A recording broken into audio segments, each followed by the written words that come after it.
May nagtatanong sa akin kung ano nga ba yung MPV na magandang bilhin na naka-hydraulic na MD200 and on the budget lang. So meron dito niyan kaya Bodega Vice Cavite. So ayan, kitang-kita niya, sinasetup na yan. So meron silang deliver dito na bago. Yan yung papakita ko sa inyo, yung mga available na kulay ay tatalakayin din natin yan. Maglalakbay ako patungo sa kawalan upang amunin tong pangarap sa buhay at susuungin ko itong kadiliman. Makita ko lang ang liwanag ng katarungan.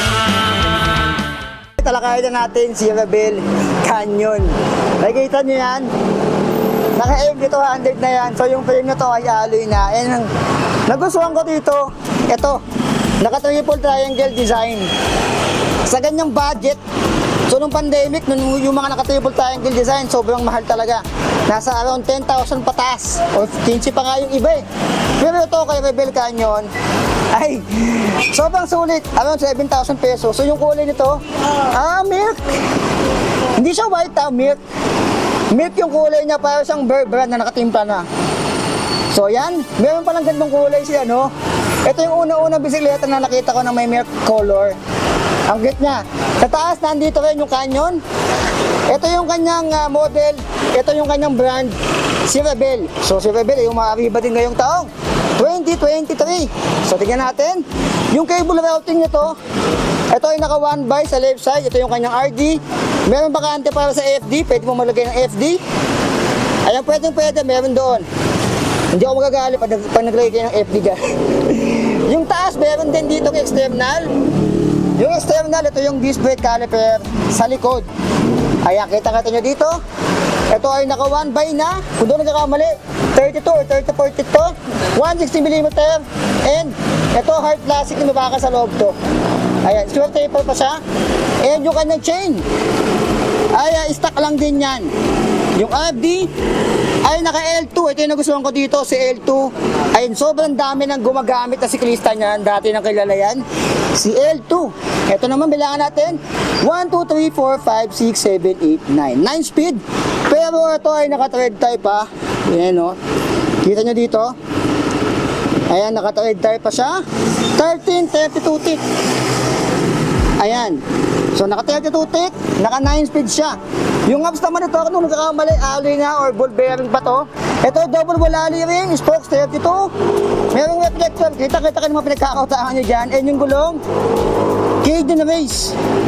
29 by 2.125. Ayan. So 2.125 siya. Tignan natin. Ito, para-parehas lang to ha. Lahat yan ay para-parehas lang ng spec. Yung size lang. Meron tong 27.5 kung hindi ako nagkakamali. Ayan. So 27.5 to. Ito ay 29er. Pero parehas lang kay generation yung ginamit. Sa port naman, meron na rin tong manual lockout. So sa ganitong budget, meron na pala to. And dito, meron siyang preload na kasama. Ayan. 80mm travel. Bakal to. As usual sa mga ganyan. Integrated yung kanyang head tube. Yung kanyang stem naman ay medyo may pagka-short lang din, nasa 60 to 70mm. Ball bearing. So tandaan nyo lagi pag mga ganitong budget. Ball bearing pa to. Ayan yung kanyang handlebar. Kung doon nagkakamali, ito yung bakal part na bakal pa rin to. And may pagka-backspin siya dito. Around 700mm yung haba niyan. Ayan yung kanyang brake and shifter. Ay naka L2. Ayan. Naka L2A5. And yung brake nito ay MT200. Ayan.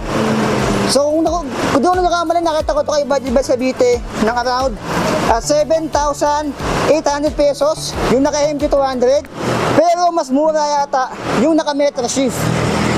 Kasi meron tong naka Metro Shift. Ito naka MT200. So sabi sa akin dito, mas mahal daw ng konti yung naka MT200 kaysa kay Metro Shift. Baka around 6K lang to or ganun din. So ayan, ito, Shimano. So kung meron kayo nagustuhan dito, kontakin nyo lang sila Bodega Vice Cavite. Kung medyo malayo kayo, ayan, ay pwede nyo kontakin si Rebel Bikes, mga alien. So dito lang yan kay Bodega Vice Cavite. Like, comment, share, subscribe, mga alien. So be it, I love you. Design nga.